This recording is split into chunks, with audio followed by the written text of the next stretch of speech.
Hola. Aquí ¿Qué tal, estamos. Carlos? Muy Muy bien. bien, ¿qué tal, Qué Pepe? ¿Cómo estás? cole, ¿no? ¿Tú me oyes ¿Eh? bien? Pues sí, yo te oigo bien. Perfecto. Sí, sí. ¿Tú me oyes bien a mí? Está también muy bien. Estaba comentando que estamos en los minutos preliminares de presentación del directo y un lujo tenerte aquí. Nos hace falta un corte de pelo a todos, ¿verdad? Bueno, es que llevo luchando con el pelo toda la tarde y no hay manera. O sea, el ricito, el no sé qué, es que no hay manera. Bien, yo ya he desistido. Bueno, Ma- si quieres simplemente para nuestra gente que ya se está conectando, avisarles de que a las 7 en punto haremos la presentación habitual, que son los directos que estamos haciendo de Colectania con los fotógrafos de la colección, Fotocolectania, y que en principio lo que hacemos es siempre una primera parte de entrevista y luego las preguntas de Instagram, que os animamos a, si queréis en directo, iremos acumulando vuestras preguntas para seguirlas. Eh, y 19 tengo que mirar porque tengo una pantalla al lado, te voy siguiendo eh, Ajá. con la pantalla por si nos entran algunas preguntas. Y bueno, ya sabéis que además de las actividades de estos directos, estamos haciendo muchas actividades online desde Fotocolectania y os animamos a seguirlas por las redes sociales y también por nuestra página web. Pues yo creo que todo está funcionando correctamente y esperamos los segunditos de rigor. Para ser puntuales, no vayamos a ni a adelantarnos ni a atrasarnos. Hay que... Eso, tú que tienes bastante educación anglosajona, queda muy mal lo de adelantarse también, ¿no? Fatal, lo peor. Es casi peor que llegar tarde. Muy bien. Pues nada, bueno, estos minutos de calentamiento siempre hacemos una conexión previa para comprobar que todo va bien con nuestro entrevistado. Con Carlos ha estado impecable y simplemente yo los aprovecho también para recordaros que tenéis diferentes programas online en Fotocolectania. Estos directos que van vinculados a fotógrafos de la colección. También estamos haciendo entradas semanales sobre Raido Moriyama, que era la exposición que íbamos a inaugurar, y otros programas también. Lo voy a repetir porque ahora sí que son las 7 y sí que podemos empezar el directo. Hoy tenemos en Hola, directo Marcelo. a Carlos Espotorno. Estos directos son los directos que hacemos de fotógrafos de la colección Fotocolectania. La colección tiene más de 50 autores muy bien representados en general, con muchas obras, y estamos enseñándoos algunas de sus fotografías. Si queréis poder mirar, obviamente, la página web de Carlos Espotorno, pero también en actividades de Colectania hay una selección de los 3 trabajos que tenemos de él. Empezamos estos directos hace 7 semanas. Hemos tenido a Alberto García Alix, a Gervasio Sánchez, Chema Salvans, Laia Abril, Jordi Esteva. La semana pasada a Juan Manuel Castro Prieto y la próxima semana tendremos a Isabel Muñoz. Madre Eh, mía. lo podéis seguir tanto en YouTube como en Instagram, es decir, además del directo, luego quedan grabados y lo podéis seguir o lo podéis recomendar. Eh, Recomendaros especialmente una entrada que hemos hecho esta semana relacionado con la exposición de Moriyama de libros de fotografía japonesa que nos ha hecho Ramón Reverté, un vídeo magnífico en el cual se aprenden muchas cosas de fotografía japonesa y él lo cuenta con su tranquilidad y sabiduría garantizadas. Y deciros que todas estas actividades online son posibles gracias a la colaboración de nuestros colaboradores principales de la Fundación, que son la Fundación Ban Sabadell y la Fundación DAM, que también apoyan en esta actividad. Y animaros que empecemos ya a la actividad con Carlos. ¿Qué tal? ¿Estás trabajando, no? Estos días. Pues de una manera completamente inesperada, porque realmente creo que como a muchos nos ha pasado los primeros días, imaginé que sería el colapso ya definitivo de la profesión fotográfica y luego, sin embargo, pues milagrosamente no. He estado trabajando, he estado saliendo, porque claro, al final la clave ha sido que bueno, entre las primeras listas de trabajos o actividades esenciales, pues el gobierno decidió que el periodismo lo era, con buen criterio, yo creo, y eso pues se me ha no solo permitido, sino que casi obligado, en fin, ha sido algo natural salir, pues a hacer reportajes, a fotografiar lo que tantos fotógrafos hemos hecho, hemos querido y bueno, bien. Y muy directamente también con el tema del coronavirus, porque publicó El País Semanal un reportaje en el que se destacaban tus fotos, ¿no? Pues sí, así fue. He estado haciendo dos historias, una muy al principio, bueno, bastante al principio, que fue con un regimiento de paracaidistas que iban a descontaminar una residencia de ancianos en Alcalá de Henares, justo en los días en que estaban saliendo esas noticias terrificantes de que se encontraban, bueno, pues personas muertas en residencias de ancianos, ¿no? Y llegaban los militares y las encontraban. Mm, la verdad es que, bueno, una situación relativamente común para un fotógrafo, no mi caso, pero para fotógrafos que suelen estar acostumbrados a ir a lugares de acción, a lugares donde hay peligro, donde ocurren cosas, con militares, etcétera. Yo lo he hecho en alguna ocasión, pero no muchas. Digamos, una cosa relativamente rutinaria, siempre todavía bueno, pues el miedo bueno, hasta qué punto, o sea, ellos van con máscaras de gas y yo qué hago, yo cómo voy con máscaras de gas, bueno, pero Protegido sí, ¿no? Supongo. sí, y escenas pues muy impactantes para mí, es decir, ver efectivamente lo que todos imaginábamos, ¿no? Que es, bueno, ¿qué hay dentro de esas residencias, ¿no? ¿Qué hay? Cuando llegan los militares y empiezan a echar los productos desinfectantes o descontaminantes, ¿dónde están los ancianos? Pues están metidos en salas, en comedores, pero dentro de que parecía todo bastante organizado y bien en marcha, no dejaba de ser impactante, ¿no? Era un poco como diría mi compañero Guillermo Abril, la escena de ET. Si has visto ET, esa era la situación. Esos tipos que vienen con máscaras antigas y antinuclear y anti no sé cuántos, y unas personas muy indefensas dentro que, bueno, observan la situación con estupefacción, con confianza de que es para bien, pero bueno, aún así pues muchas emociones para personas ancianas que están ahí, bueno, pues te puedes imaginar. Pues nos Sí, apetecía mucho, desde luego, tenerte. Tuvimos a Gervasio Sánchez, que también ha estado a pie de calle y continúa a pie de calle, y nos apetecía mucho también este contraste. Pero si te parece, intentamos aprovechar el tiempo a tope y te presento. La estructura es que haré una presentación lo más rápida posible, mencionando las series de las que luego vamos a hablar, y nos ponemos directamente a preguntas. ¿Vale? claro, perfecto. Estoy a tus órdenes y a las órdenes de los que están ahí mirando. Muy bien. Carlos nació en Budapest, creció entre Roma, Madrid y París, es hijo de artista plástica y de diplomático, cosa que seguro que le ha marcado y le ha dado algunas ventajas. Habla un italiano, un francés y un inglés impecables. Por ejemplo, también su interés por la política internacional y la creación artística, pero desde la adolescencia. Se graduó en Bellas Artes por la Academia de Bellas Artes de Roma, donde recibió una formación muy clásica que luego contrastó con otra educación más, digamos, moderna en el Reino Unido. Trabajó muchos años en el mundo de la industria publicitaria, primero como director de arte y después como fotógrafo publicitario. Se dice incluso que has hecho hasta de actor en algún spot. Maldita sea. Me he Sí, pues sí. documentado, he documentado. ¿Pero has llegado a verme o solamente te lo han dicho? No, pero se rumorea, ya lo has confirmado, vale. Sí, sí.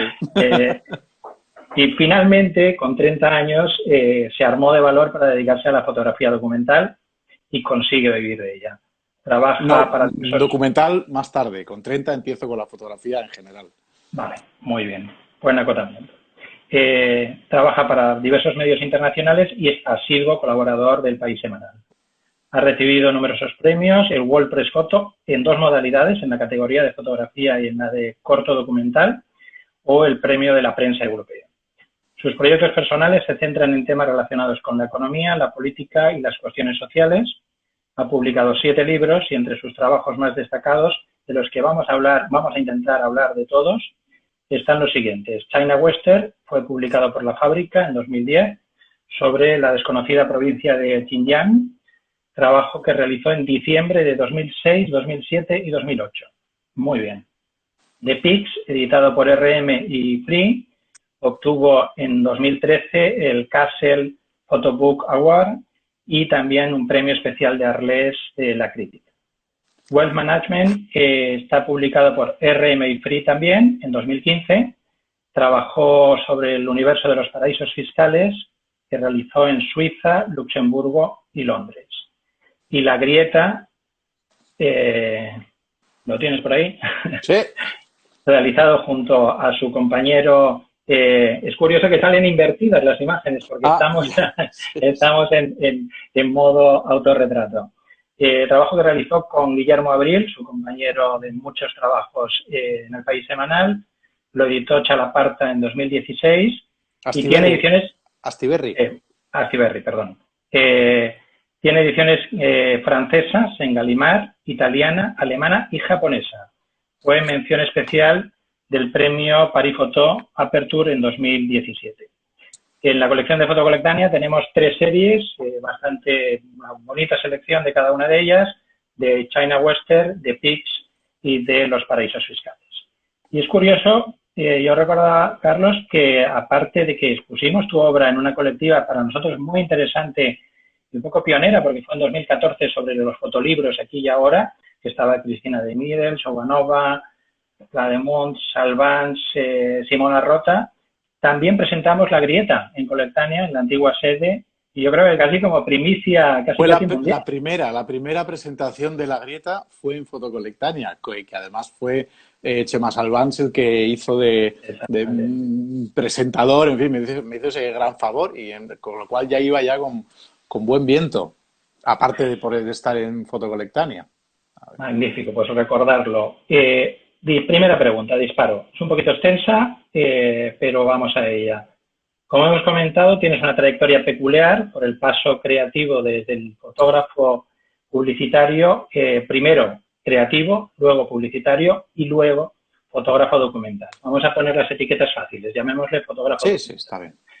Has tenido que currarte tu trayectoria profesional, pero especialmente abrirte el camino en esta última etapa para sacar un poco de la etiqueta, por un lado, de que eras fotógrafo publicitario, y dices que hay alguno de tus trucos es que siempre hay que dar más de lo que te piden en un encargo, pero conociéndote estoy seguro que tenías un plan.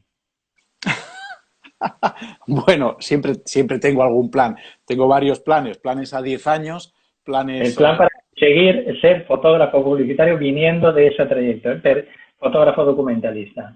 bueno, a ver, uno hace planes y luego ocurren cosas, ¿no? Que están más o menos por encima de, o sea, te permiten moverte un poco.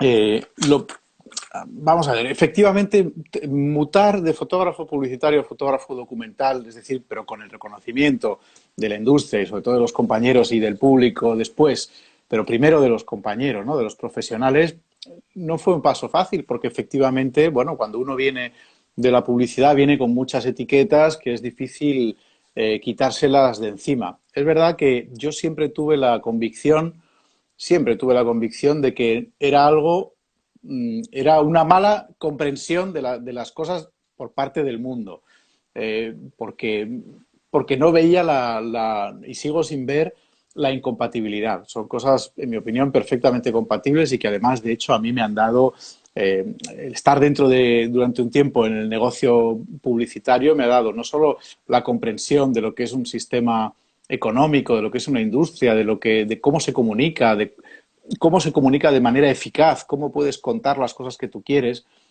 era evidente, pero que me iba a beneficiar, pero durante un montón de tiempo me costó trabajo y no sabía muy bien si decirlo, no decirlo, ocultarlo un poco, dejarlo como en el pasado Uh -huh. remoto, porque todos te decían, mira, no puedes hacer las dos cosas, son cosas incompatibles y que además una cosa ensucia a la otra.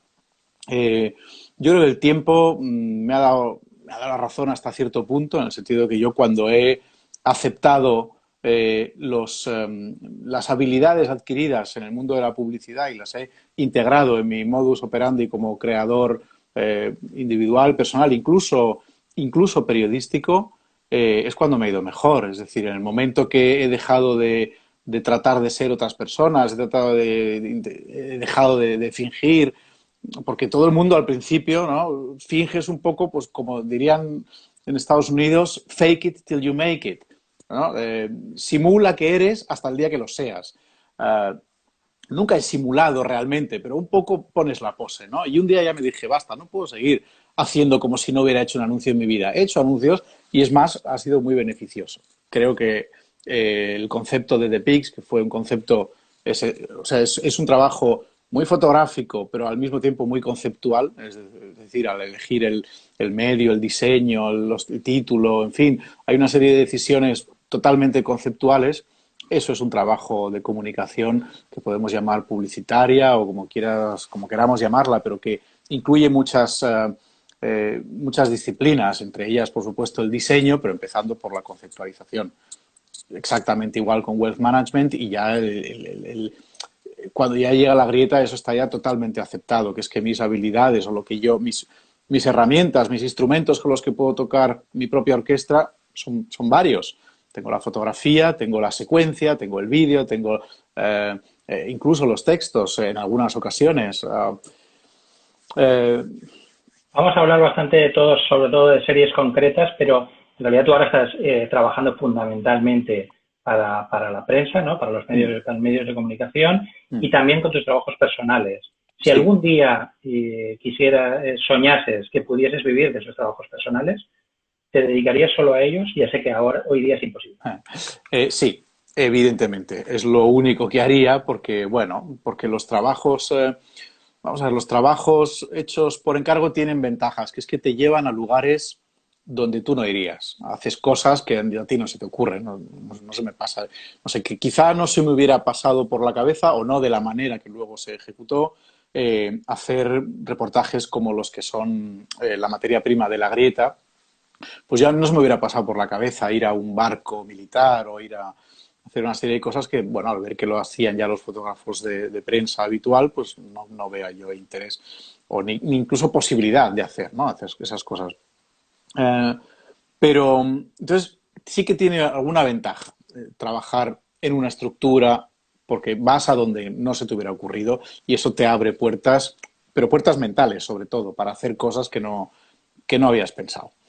Es verdad que bueno, la tiranía, entre comillas, de la agenda, de la entrega, de lo que tienes que hacer, de lo que se espera de ti, de lo que tienes que, o sea, tienes que negociar pues contigo y con una industria y con unos jefes o con unos editores gráficos, con unas, en fin, con una serie de personas que tienen mucho poder de decisión. Eh, bueno, si pudiera acceder a los mismos sitios sin tener que rendirle cuentas a nadie, lo haría. Pero termino la reflexión diciendo que no sé si sería tan beneficioso como imagino. A lo mejor no. A lo mejor me convertiría en autorreferencial permanente, cosa que cuando veo los trabajos ajenos tengo el detector de autorreferencial muy alto, o referencial del medio, digamos, ¿no? Cuando unos tratan de cosas que ya han hablado otros, dándolas por supuestas y tal, no me acaba de gustar y es verdad que un trabajo en el que eres dueño de todo lo que haces, pues puedes acabar un poco así, claro. Vamos a la segunda pregunta. Primer trabajo importante publicado, China Western, sobre, como hablábamos antes, esa zona musulmana de China, enclave geopolítico interesante, casi desconocido entonces, y con el que editaste un libro bien realizado, editado por una editorial, La Fábrica, muy reconocida, con excelente distribución. Pero, ¿qué aprendiste de esa primera aventura editorial? Bueno, a ver, bueno, lo primero que aprendí, o lo más esencial que aprendí, es que, o sea, de las cosas que has dicho, todas son ciertas, pero hay una entre comillas, excelente distribución, sí, no digo que la fábrica no distribuya bien, distribuye fantástico y sobre todo donde tiene que estar. Pero lo que aprendimos en esa época, te hablamos del año 2010, era que la participación del autor o la proactividad de un autor a la hora de distribuir un libro era mucho más importante de lo que uno imaginaba. Yo me acerco o me enfrento al reto de hacer un libro con una gran editorial. Eh, eh, en unas condiciones que, por otro lado, luego se han convertido en relativamente habituales, coproducciones, por decirlo de algún modo, pero sobre todo lo importante es que yo imaginaba, todavía vivía en la idea anticuada de que, bueno, tú haces un libro y luego pues la editorial se encarga de todo lo demás. Se encarga de distribuirlo, de venderlo, de promocionarlo, cosa que, que es cierta hasta cierto punto. Es decir, la participación del autor yo he aprendido que debe ser muchísimo más importante. Lo aprendí con eso y lo puse en práctica luego con The Pigs y con todo lo demás, eh, donde la proactividad, o sea, mi iniciativa en términos de comunicación y promoción fue muchísimo, muchísimo más alta. Tengo que decir también que cuando hice La Grieta y entré en un circuito un poco distinto, que es el de los cómics, y especialmente en el mercado francés, italiano y alemán, eh, es verdad que la industria de promoción, particularmente en Francia, es muy fuerte.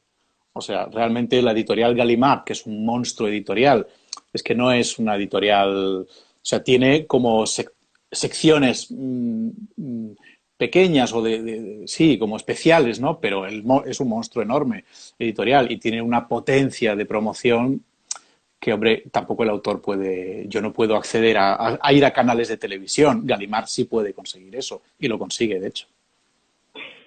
Te voy a poner un poco en un aprieto. Muy sintéticamente, como publicitariamente, claves, tú nos has dado un par muy importantes, ¿no? Claves para conseguir que un fotolibro sea exitoso. Ay, Sintéticamente. sintéticamente, bueno, primero que trate de temas que ya de entrada uno sepa que le interesan a la gente. Ahí no hay que mentirse a sí mismo, es decir, hay que ser muy honesto consigo mismo y pensar que a la gente no le interesa todo, que la gente está ocupada con muchas cosas. Entonces, punto número uno, tiene que coincidir con lo que te interesa a ti, eso está claro. Sin eso no hay ningún interés. Um, que no sea críptico, que no sea críptico. O sea, un libro, es que yo no pienso tanto en términos de fotolibros, sino en términos de libros. Libros en generales, o sea, en el flujo de libros, todos ellos. Que sea comprensible, que hablen un idioma que sea comprensible no solo para el mundillo de los fotolibros. Mira, la obsesión cuando yo empezaba en esto era ser, como decían los ingleses, un fotógrafo para fotógrafos, que era como el marchamo de fotógrafo bueno es, si eres referencia para otros fotógrafos es que eres muy bueno. Hemos dado la vuelta de campana y ahora todos somos fotógrafos de fotógrafos, pero no de público. Problema. Es decir, problema si queremos vivir en un sistema grande. Si queremos vivir en nuestro nicho minúsculo, ok. Pero yo, que siempre he deseado entrar en un flujo, no te digo de kiosco, pero ¿por qué no? También de kiosco, es decir, de librería normal, pero no ser críptico. Comprensible. Sí. Campaña publicitaria. Tú has hecho algunos engaños publicitarios. Con The Pigs nos lo Sí, reconocías. Ibas por los aeropuertos del mundo. sí, bueno, eso fue la primera acción. Tengo que decir que eso fue un chivatazo, vamos, fruto de conversaciones al principio con Cristina de Miller, que me dijo, mira, es que fue ella la que me abrió los ojos, me dijo, es que no, es que lo tienes que hacer tú, o sea, déjate de rollos, olvídate, tienes que hacerlo tú. Entonces, pues no lo sé, ponlo en todos sitios, en Facebook, acá y allá. Y ocurrió que estando en Arles, yo tenía un trabajo publicitario que tenía que ir a Los Ángeles, cuando todavía había ese tipo de trabajos, y entonces tenía que ir de Arles a Madrid y de Madrid a Los Ángeles, por lo cual pasé por aeropuerto de Marsella, París, Madrid, Londres, Los Ángeles. En cada uno de estos aeropuertos yo iba por los kioscos, el kiosco del aeropuerto ponía un ejemplar de The Pigs en medio de The Economist, el Time, el Newsweek, etcétera, y luego lo ponía en Instagram como, mi revista está aquí. Vamos, no decía nada, simplemente ponía la foto. Eso creó en algunos, al final son 4, pero en fin, en algunos la ilusión de que efectivamente se estaba vendiendo en los kioscos, así, entre revistas grandes. Y bueno, yo creo que entre un poco de sorpresa y otro poco de gracia, simplemente, de pues qué gracioso, vamos. Y eso, pues, vale, despertó Utilizar simpatía. todos tus recursos posibles. Bueno, Sí, hablabas claro, hice la también página web, claro, hice cosas. en China Western, por ejemplo, también hablas de que acertar con el momento de la noticia, no solamente que pueda ser interesante, sino Eh, que sea el momento adecuado, ¿no? es Que verdad. China Western quizás te adelantaste. Me adelanté y me atrasé al mismo tiempo. Una cosa que ocurrió es que había Juegos Olímpicos en China en 2008, lo que significa que China estuvo eh, en la diana de los fotógrafos y editores durante los 3 o 4 años previos. Hubo muchísimos libros sobre China. no sé, así uno de los importantes que hubo fue el de Burtinsky sobre China, precisamente, ¿no? Fue un tema muy, muy, muy utilizado. Cuando llegué yo, 2010, los Juegos Olímpicos habían pasado hacía 2 años y ya no había tanto interés, ya no había tanta sed de China. Eso era un hecho normal. Sin embargo, la temática, Xinjiang particularmente, bueno, era evidente para mí que era un tema de futuro y que vendría y que sería un tema para hablar en los años siguientes. Y así ha sido. Y así, ahora mismo, claro, lo que hay en Xinjiang, que es este laboratorio de control humano a través de cámaras por todos sitios, inteligencia artificial, escuelas de reeducación, en fin, ese tipo de cosas ya se entreveían entonces. Y de hecho por eso fui a Xinjiang, entre otros motivos, ¿no? Pero claro, yo hoy ya no se puede fotografiar de la manera que lo hice entonces. Yo entonces fui con nada, sin visado. Fui como un turista y paseaba por oleoductos, como haciéndome el despistado. No creo que sea posible hoy. Difícil, como mínimo. The PICS, si te Ah, parece. claro. Claro, Término el de PICS tema. es el cambio, ¿no? Es el cambio después, supongo, no sé si hay ningún libro entre China Western y The PICS. No, no hay, No. no hay. No. The PICS es el término que acuñó la prensa financiera como abreviatura de Portugal, Italia, Grecia, España durante el apogeo de la crisis financiera de 2008, y el término fue adoptado por los neoconservadores para remarcar el tópico sobre estos países en la percepción de pereza y corrupción. Tu libro tiene un diseño y hasta el mismo papel de la revista británica The Economist dices que es una antiguía turística en la que muestras nuestra fealdad y dureza de estos países. El objetivo es llevar hasta el extremo el estereotipo, Sí. y creo que alguna vez te ha gustado que utilizas, que dicen que utilizas la técnica del judo, ¿no? Es llevar hasta el extremo esa grosería de malas artes del enemigo, que es hacernos este tópico. Tú lo intentas utilizar esa fuerza para darle la vuelta. Bueno, es que lo que ocurrió es que después de China Western, pues poco empezó la crisis y entonces ya el tema de conversación para mí y para todo el mundo era la crisis.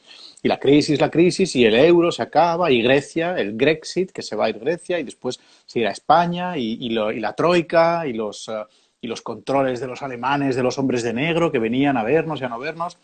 Todo eso, claro, no es que despertara mi interés, es que era obvio que había que documentar eso de algún modo, ¿no? Con un espíritu al principio muy de Farm Security Administration, ¿no? Bueno, hay una crisis, hay que fotografiarla, ¿no? De una manera, y esto de hecho hice un proyecto con Juan Balbuena, Alfredo Cáliz y Sofía Moro y Lucian Tevi y Juan Santos, al principio con Fossi Vega también, tengo que mencionarlos a todos, una historia sobre España y la crisis a través de sus carreteras. Eso para mí desembocó en The Pigs, como ampliándolo a los otros países del sur. ¿No? Me di cuenta de que, bueno, estaban ocurriendo cosas en Europa que eran los países del sur, estaban siendo de alguna manera atacados de manera deliberada, ¿no?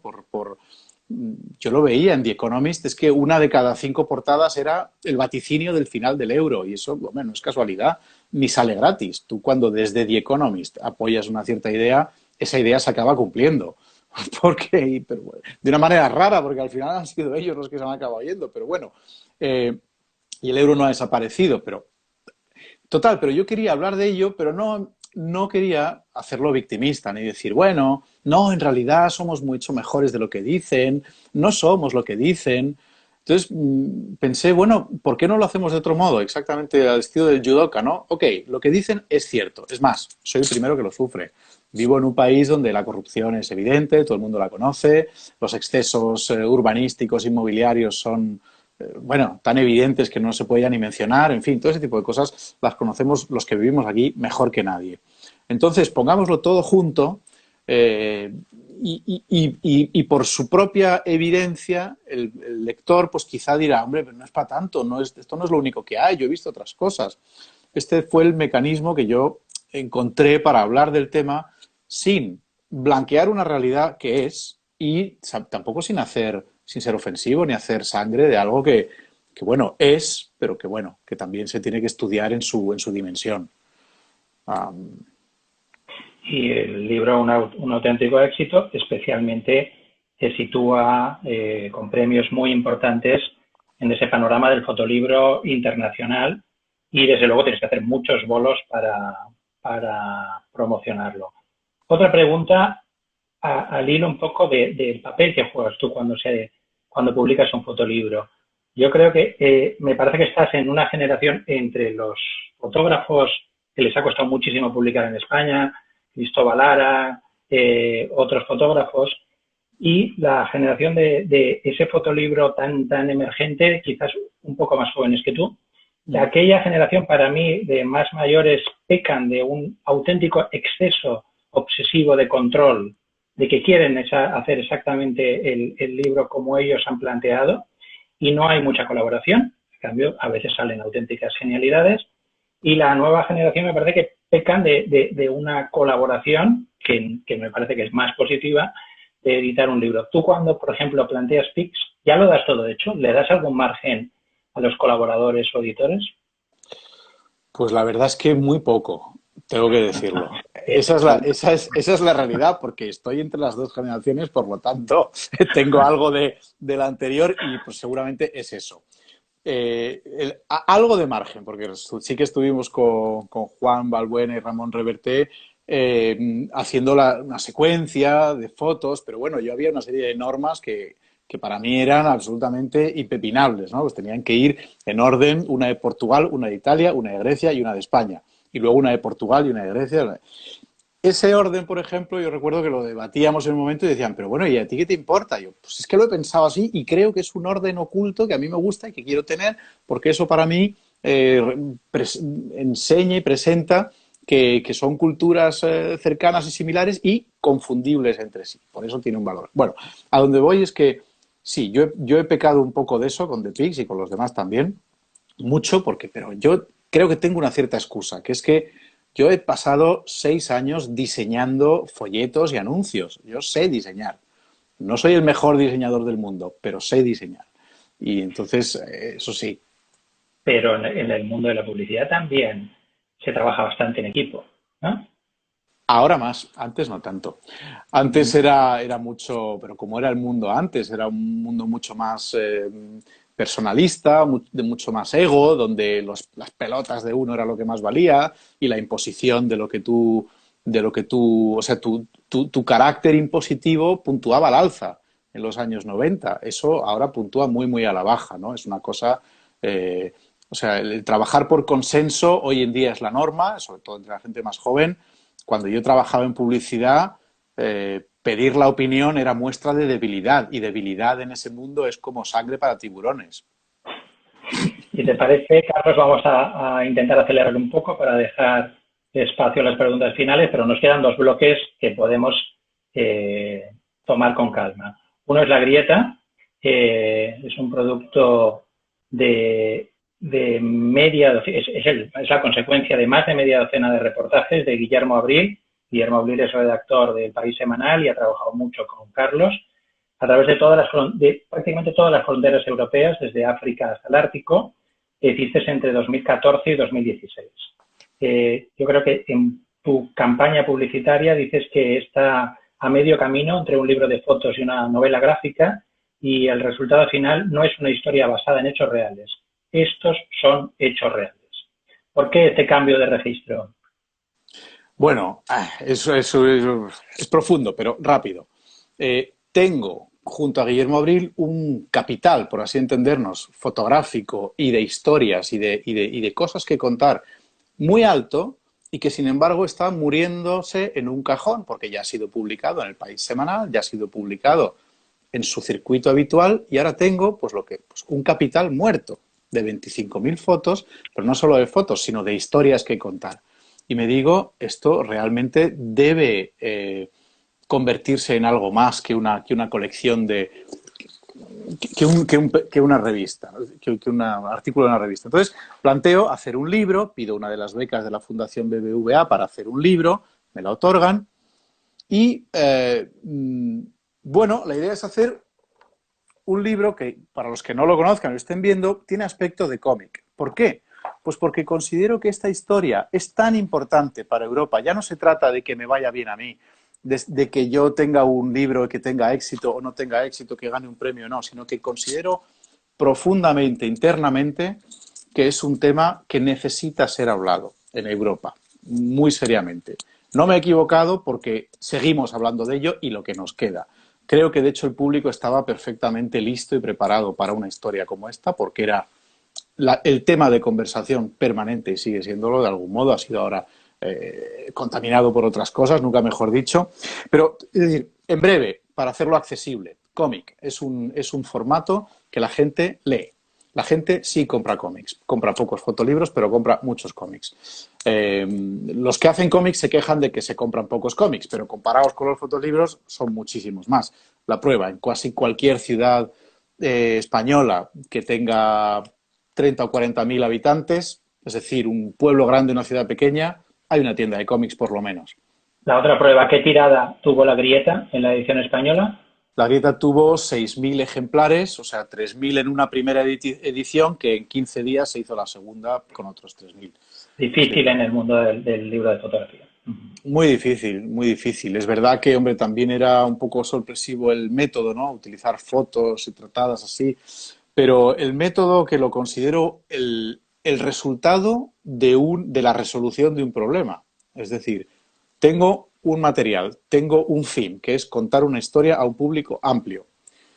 Si hago un fotolibro o un libro, un coffee table book con 60 o 70 fotos bien puestas y un texto, un prólogo de un europarlamentario o de que hubiera sido, digamos, lo esperable, ¿no? Eh, será un libro pues, que lo regalarán las instituciones o me quedaré yo unos cuantos, se venderá uno de vez en cuando. En todo caso, no será un libro del que se hable mucho. Puede ser maravilloso, pero no se hablará mucho. Pensé cómo soluciono este asunto. Pues encontré una respuesta, quizá haya otras, encontré una respuesta en el mundo del cómic.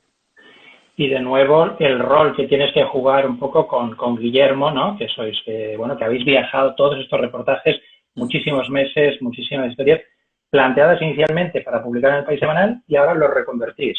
Y tú te conviertes de nuevo en ese pequeño dictador que haces el esquema de gráfico de cómo va a plantearse y le vas diciendo, redúceme las viñetas. Bueno, a ver, no se lo impongo con el látigo. Hago lo que puedo y entre nosotros decimos que nos hacemos la estrategia Jedi. Le digo, reduce las viñetas. Y, y espero que ocurra. Luego él me dice otras cosas también, pero sí hago un poco de dictador, pero bueno, tú sabes que un dictador tiene siempre que vigilar mucho que no haya demasiadas revueltas. Por lo tanto, tiene que otorgar espacio Bueno, a sus nosotros codictadores. Guillermo lo siente también como un proyecto suyo, Por ¿no? supuesto, es Aunque que tú lo es. obviamente. Es que lo es coautor en todos los términos. Pues sí que pasamos a Wealth Management, que nunca no sabe si lo estoy pronunciando bien, pero traducido es gestión de patrimonios, nada Ujú. más y nada menos, y hace un poco referencia a ese lenguaje un poco peculiar que tienen en el mundo de las inversiones. Lo editaste de nuevo con Free, Juan Balbuena y RM, Ramón Reverté. Es un libro más ortodoxo a nivel formal, digamos, pero te metes en un territorio difícil, el territorio del poder del dinero. Nosotros tuvimos hace unas semanas, a y Abril, en estas entrevistas, que decía que intentaba tocar temas que fueran arriesgados, o más bien le salían temas arriesgados, pero de difícil visualización. Me parece que es un tema muy similar, ¿no? El tema de cómo contar la gestión de patrimonios, el poder del Bueno, dinero. es que dificilísimo. Y de hecho, este es un trabajo de los que lo ojeo así un poquito algunas hojas. Este es un trabajo que nace como spin-off, de algún modo, de un reportaje encargado por El País Semanal. Es decir, El País Semanal me dicen, mira, tenemos un texto sobre paraísos fiscales europeos, es un matiz importante, porque los paraísos fiscales europeos no son tan paraísos fiscales o pasan por no serlo, ¿no? En fin, en todo caso había un texto al respecto técnico, bien escrito, y que me decían, bueno, a ver cómo visualizas eso. Y yo de pronto me dije, efectivamente, ¿cómo se visualiza esto si el dinero si no existe, si no hay nadie llevando un saco de billetes ni de dinero, si esto es todo emails y dinero virtual que va de un banco a otro y que, bueno, también tiene manera de visualizarse. Entonces, como no encontraba salida para ese reportaje, lo que me dije, bueno, pues voy a ir a los sitios, voy a ir a Luxemburgo, que es un país enano donde es todo un mega paraíso fiscal, donde tienen sede pues Amazon, Skype, donde tienen sede muchas empresas españolas también, en fin, españolas entre comillas, de nombre español, pero luxemburguesas. En fin, y estuve en Londres, en la City de Londres en particular. Bueno, fui a estos sitios pensando, a ver si yendo ahí, si estando allí, pues me inspiro un poco y algo me dice algo, me dice algo. Entonces, pues fue, la verdad, rápidamente me di cuenta de que aquello era como una película de gángster, donde todo era perfecto, de gángsters pero elegantes, ¿no? Mucho granito, mucha piedra, sombreros, guantes de cuero, abrigos buenos de, ¿sabes?, de lana buena. Y me acuerdo que me metí en una sede de un banco a coger un folleto en Luxemburgo. Claro, yo iba también vestido con mi gabardina buena, con mi sombrero, no llevaba corbata, pero casi, iba vestido así, poco para disimular. Y total, me meto en un banco, cojo un folleto y digo, caramba, este folleto es un fotolibro, es decir, es un libro de papel bueno, bien editado, unas fotos cojonudas en blanco y negro, grande. Me dije, caramba, y nosotros aquí escupiendo sangre para hacer un fotolibro cutre y estos tíos, sus folletos son libros de lujo. Y ahí me dije, esta es la manera de comunicar esto. Esto es hacer una especie de película de cine negro con los estereotipos, lo que imaginamos que es, no lo que es, sino lo que imaginamos que es, y con la forma de los folletos lujosos de los bancos. Y ese fue el origen de esto. De hecho, hice también un logotipo de este What the Fuck Bank. Utilicé el término que ellos utilizan y las imágenes típicas, bueno, entonces investigando en las páginas web de estos sitios vi que tenían una serie de patrones, de cosas que se repiten mucho. Las montañas, gente disfrutando con deportes de lujo, entonces me fui a un campeonato de polo sobre hielo en Suiza. A ver, tengo aquí esto, una cosa absolutamente espectacular donde luego me enteré, tengo que decir que fue luego, me enteré que Martín Parra había estado fotografiando esto también. Esto es en San Moritz. En San Moritz hay un campeonato de polo sobre hielo. Es quizá la cosa más extravagante del mundo. Entonces, bueno, decidí utilizar de nuevo su lenguaje porque me parecía efectivo. Y los textos que aparecen son todo textos cogidos, porque aparecen textos aquí, ¿no? Espérate. Intercalados en el libro. Sí, todos ellos están cogidos de sus páginas web. Son textos reales que ellos dicen. Pero hay un texto introductorio que sí que es propuesto por ti, ¿no? Es un texto escrito por mí, como simulando una especie de carta del director, como diciéndote, estimado cliente, si usted está leyendo esto, bienvenido, le vamos a dar todas las facilidades para que usted pues, pueda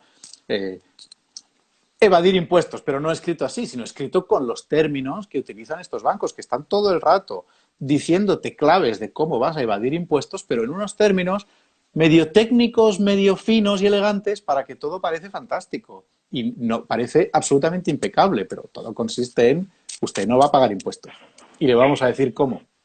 Es curioso que con Carlos yo he tenido la suerte que me ha compartido tanto la grieta cuando estabas en esa época que decías, wow, no sé, porque otra de las preguntas que yo tenía preparadas es cómo se te ocurrió salirte de ese confortable y bien ganado mundo, tu prestigio en el mundo del fotolibro, pero me compartiste el tema de la grieta y también este trabajo de Wealth Management y entonces empezaste sin pixelar las imágenes y has tenido que pixelar todas las personas retratadas, ¿no? Bueno, ahí hay un caso que además conoces perfectamente, efectivamente, porque estuviste en el proceso, que era, os lo voy a enseñar, un caso, por ejemplo, ¿no? O sea, todas las fotos de las personas que aparecen en este libro, sus caras están pixeladas. Y están pixeladas porque recuerdo que estuve hablando con un amigo, un fotógrafo inglés que vive en Suiza y que él lleva tiempo trabajando y fotografiando pues, cosas relativas al mundo de las finanzas, paraísos fiscales. Suiza, te puedes imaginar. Pero él es un reportero. Aún así, me dijo, mira, a mí me han denunciado 3 veces. Y ojo, que cuando te denuncia un abogado suizo, no es coña. porque van a por ti, o sea, van a desplumarte a lo que tengas. Más te vale defenderte bien. Entonces yo, claro, primera reacción me dije, hombre, bueno, pues no puedo hacer el libro. O, o, o puedo hacer el libro, pero entonces, ¿cómo me protejo a mí para que no me eh, denuncien? Porque yo no puedo ir ahora a mi casa y decir, cariño, mira, nos han desplumado, no tenemos casa, pero mira qué buen libro. Eso no puede funcionar. Por lo tanto, esta solución. La cuestión es que, claro, me parecía una pena, pero cuando empecé a ver las primeras fotos yo mismo, al pixelarlas, me dije, pero si esto es extraordinario, porque lo que ocurre es que parecen todos culpables. O sea, todos parecen culpables, porque en realidad nosotros en las revistas pixelamos a los niños o a los culpables, o a los presuntos culpables. Por lo tanto, además, a una cierta distancia da exactamente igual, se ve perfectamente la expresión, no se pierde nada, y sin embargo, de cerca, pues tú te puedes defender perfectamente ante un juez suizo diciendo que están pixelados. Pero sobre todo es que apoya perfectamente la idea de que toda esta historia de la ocultación de tu dinero para no pagar impuestos es el gran lujo de los ricos, es que son invisibles, nadie sabe quiénes son, ni dónde viven, ni a qué se dedican. Algunos sí, sabemos quién es Bill Gates y Soros, etcétera, pero los ricos, que no son el hombre más rico del mundo, sino el 10.000º, que son riquísimos, no sabemos dónde están ni dónde viven. Entonces, ese es uno de sus grandes lujos, ser anónimos, y por lo tanto encajaba perfectamente en esto. Pues si quieres pasamos a las preguntas y si no, pues yo retomaré. Tenemos por ahora un par de preguntas y yo iba tocando porque no consigo que pasen los comentarios o ver yo los comentarios Los estoy y a viendo, me veces están encantando. ahí surgen preguntas. Si surgen preguntas, tú contéstalas directamente o la formulas la pregunta y te contestas para que sepan a qué te refieres. Pero bueno, tengo que me han pasado, Georgina, por email. Ricardo pregunta, si tuviera que retratar a una persona con un fondo neutro, ¿qué diferenciaría su foto de la de otro fotógrafo al hacer ese mismo trabajo? Bueno, es una situación en la que me he encontrado en distintas ocasiones. Eh, ¿Ves? ¿Vas elegante a hacer fotos? Sí, voy elegante a hacer fotos. Cuando hace falta. Vuelvo al retrato de fondo neutro. Bueno, trato de establecer una relación con la persona. Eso es un tópico, todos los retratistas te dicen lo mismo, pero es una realidad. Y es un reto porque tienes que, en un espacio de tiempo normalmente breve, suele ser de minutos, tienes que entrar en una cierta intimidad con esa persona. Normalmente fotografío muy de cara, muy de frente, bastante cerca del retratado. Mm, y lo que procuro es que no ni sonrían demasiado, ni pongan cara de interesante, ni que la luz les haga nada especial. En algún caso sí, alguna performance. Me acuerdo que con una artista pues le pedí, hablaba de si se cortaba la lengua con unas tijeras, pero bueno, esas ideas así como de los 90, porque a veces pueden encajar, ¿no? Pero a mí me gustan mucho los retratos frontales y muy, muy directos. No tan brutales como los de Martin Scheller, um, pero un poco en esa línea. También para mí el referente en los retratos es Yusuf Kars, ¿no? El retratista de los años 50, 60, 70, que probablemente no ha sido superado. Quizá, a ver, es difícil decir que alguien no ha sido superado, pero caramba, yo siempre que voy a hacer un retrato, Técnicamente difícil, sí. es difícil, pero cuando yo voy a hacer un retrato, siempre ojeo sus fotos un rato antes para que eso sea lo que tengo en la retina, porque son fotos habitualmente con un fondo negro y todo es la persona. Entonces, claro, cuando eres capaz de hacer un icono de una persona en un fondo negro, hombre, solían ser iconos ya de antes, ¿eh? Pero mira por dónde él consigue hacer la foto que queda. Esther Franchuk pregunta, ¿eres un artista o un amante del arte? Lo pregunta también en inglés, pero no le respondas en inglés. Muy bien. Bien, pues lo contesto claro en español. Bueno, obviamente es una pregunta medio trampa porque si soy un artista es un poco indiferente. Creo que soy un creador porque eso es algo objetivo, es decir, creo cosas que no existen y luego existen. Eh, Otra cosa es ser un artista. Habría que definir lo que es un artista. Probablemente un artista en los términos de hoy no lo soy, porque no vivo en el mundo del arte, es decir, no estoy en el mundo de las galerías, estoy poco, quizá menos de lo que quisiera por un lado, pero es verdad que mi proceder, o sea, si el producto que hago son obras artísticas, es lo que yo deseo, pero yo no vivo como un artista profesional. Vivo como un profesional de la fotografía que después hace obras que espero que tengan calidad artística. Realmente, o sea, busco que lo tengan y hago lo posible porque así sea.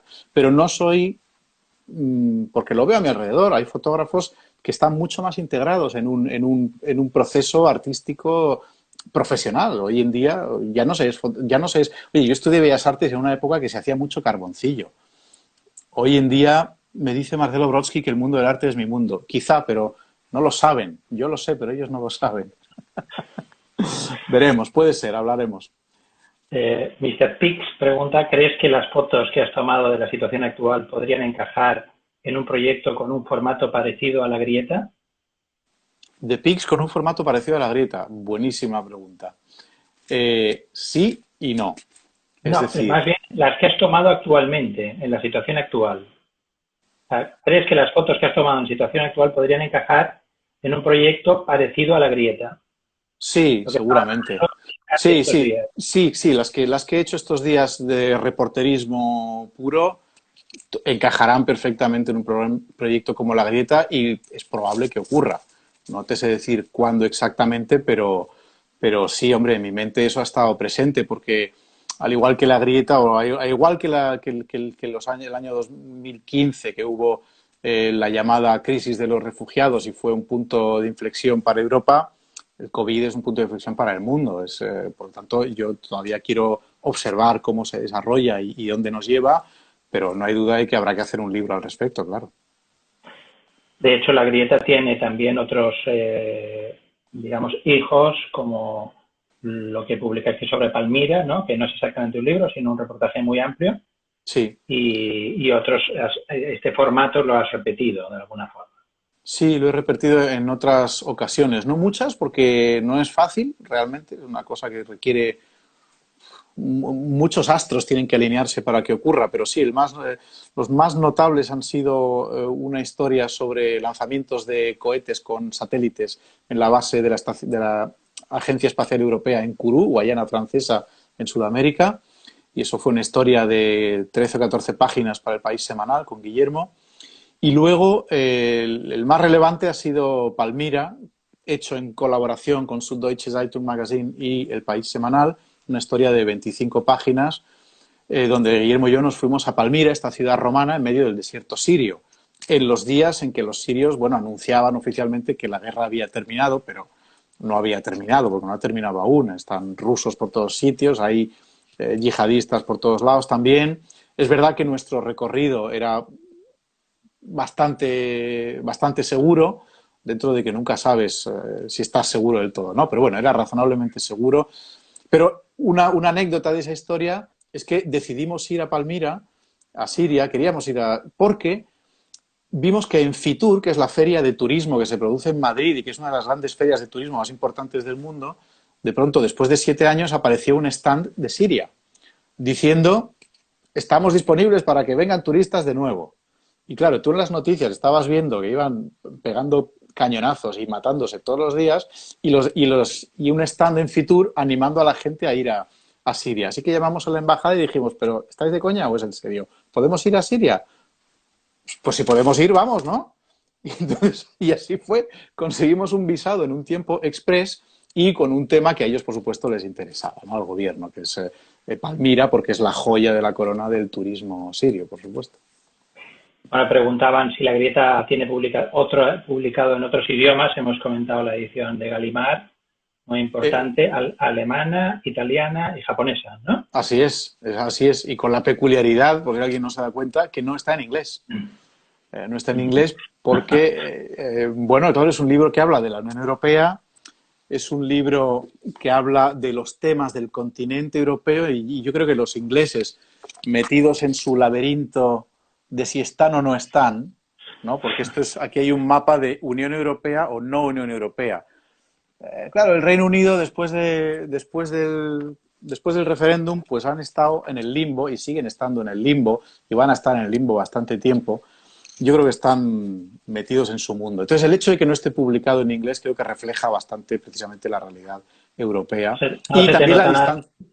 no se te nota nada tu querencia por el Reino Unido, porque cuando no los pones en un mapa rayados, los, le haces un homenaje al Economist, ¿no? Es una cosa extraña porque, o sea, lo tengo adoración y al mismo tiempo digo, pero que son insoportables, pero al mismo tiempo me gustan, es así. Bueno, pues yo creo que la última pregunta, Violeta pregunta por el trabajo de Web Management, si ibas con una cámara colgando, visible, y la mayoría de fotos son lo que denominarían robadas o consentidas.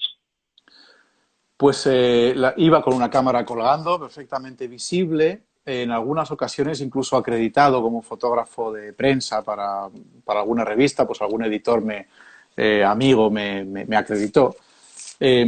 Particularmente para el partido de polo, aquel en San Moritz, iba acreditado para el Sunday Times Magazine. Luego, o sea, era una mera formalidad, para poder acceder a los sitios. Las fotos son robadas en prácticamente, sí, en todas las ocasiones, menos la que le hice a Juncker, el entonces primer ministro de Luxemburgo y 2 días después era presidente de la Comisión Europea, me parece, que le hice la foto en su propio despacho, junto a Xavier Bettel, el entrante, el primer ministro de Luxemburgo entrante, que por una serendipia peculiar acabé entrando en su despacho a hacerle unas fotos sin haberlo planeado. Yo estaba ahí en la puerta, me extiendo un minuto, estaba en la puerta y de este sitio porque el edificio era bonito, había una bandera. Hay una fotógrafa ahí y me dice, ¿tú eres fotógrafo? Digo, sí, claro, vamos los dos con cámaras. ¿Qué haces aquí? Digo, no, haciendo una cosa sobre Luxemburgo. Ah, muy bien, pues es que está a punto de llegar Juncker y Bettel, que van a darse la mano y voy a hacerle unas fotos protocolarias. Si quieres entrar, yo le conozco porque ahí nos conocemos todos. Y entonces así fue. Hola, Xavier, ahí Carlos, es un amigo español que está haciendo las fotos. ¿Te importa que entre? Y así fue, o sea, tal cual. Carlos, en uno de los directos se nos cortó por falta de tiempo, nos quedan 5 minutos, pero tenemos que despedirnos. Si te parece, el último gran reto. Han entrado 3 preguntas. Tres Sí. preguntas en 3 minutos. Eso sí que Venga, es un reto venga. para ti. Jadaso pregunta, ¿vas elegante a hacer fotos? ¿Creador o transformador? ¿Te llega a convencer al 100% una foto tuya? Bien, voy elegante a hacer fotos. Cuando toca ir elegante, voy elegante. Y cuando no, no. Creador o ¿Creador o transformador. transformador? ¿Eh? ¿Creador o transformador? Creo que es la misma cosa. Soy creador y también transformador, es decir, una persona que del barro hace ladrillos y con esos ladrillos hace una casa, transforma barro en casa, pero no deja de ser creador. Así lo veo. ¿Y te llega a convencer al 100% alguna foto tuya? Algunas sí, 2 o 3. Sí. Alberto García Sanz pregunta, ¿qué 3 fotógrafos españoles te gustan? Chema Salvans, me gusta Alfredo Cáliz. Tercero, ¿eh? Ojo, que es que ahí ya estamos en el terreno. Ah, venga, que no sean de mi generación. Cristóbal Lara. Perfecto. Diana Rangel pregunta, ¿qué recomendarías a las personas con ese boceto de fotolibro bajo el brazo que no han tenido acceso a editoriales que respaldan sus proyectos? Bueno, que insistan y que vayan detrás y que vayan con una explicación muy racional de por qué su libro es bueno y cómo piensan hacerlo público, de qué manera, es decir, que vayan al editor ofreciéndole algo, no pidiéndole algo. Que la sensación de la reunión sea, alguna mujer pregunta a alguien, tienes razón, fotógrafos, bueno, a ver, la historia del libro es que vayan al editor ofreciendo una oportunidad más que pidiendo una oportunidad. Por lo tanto, lo que ofrecen tiene que ser la hostia. ¿Me gusta alguna mujer fotógrafa? Hombre, por supuesto. Vamos a ver, me gustan Cristina de Mide y Abril, me encantan, por supuesto. Hay otras, Sofía Moro es una